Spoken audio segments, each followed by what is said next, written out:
అహ్మదాబాద్ ఘోర విమాన ప్రమాదంలో 260 మందికి పైగా చనిపోయారు. కేవలం ఒక్కరే మృత్యుంజయుడుగా బయటపడ్డాడు. మరణించిన వారికి సంబంధించిన ఒక్కొక్కరి కథలు వింటుంటే కన్నీరు వస్తుండగా ఇప్పటికే ప్రముఖులు దిగ్భ్రాంతి వ్యక్తం చేశారు.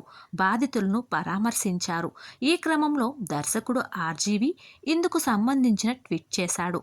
దేవుడికే తెలియాలి దేవుడు ఏం చేస్తున్నాడో అంటూ పోస్ట్ పెట్టాడు. అసలు జీవితం ఎక్కడ ముగుస్తుందో చెప్పలేకపోతున్నామని బాధపడ్డాడు. వెకేషన్ కోసం బ్యూటిఫుల్ ప్లేస్కు వెళ్తే తీవ్రవాదులు చంపేస్తారు. ట్రోఫీ గెలిచామని సెలబ్రేట్ చేసుకునేందుకు వెళ్తే తొక్కిసలాటలో చనిపోతాం. ఎన్నో ఆశలతో ఫ్లైట్ ఎక్కితే క్రాష్ అయిపోయి జీవితం ముగుస్తుంది.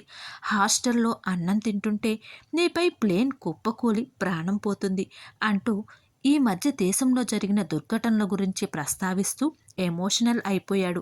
కాగా ఆర్జీవి కూడా దేవుడు గురించి మాట్లాడుతున్నాడంటే ఈ విమాన ప్రమాదం ఎంత బాధ పెట్టిందో అని కొందరు నెటిజన్స్ కామెంట్స్ చేస్తుంటే నిజంగానే లైఫ్ అన్ఫ్రెక్టబుల్ అని ఇంకొందరు అభిప్రాయపడుతున్నారు.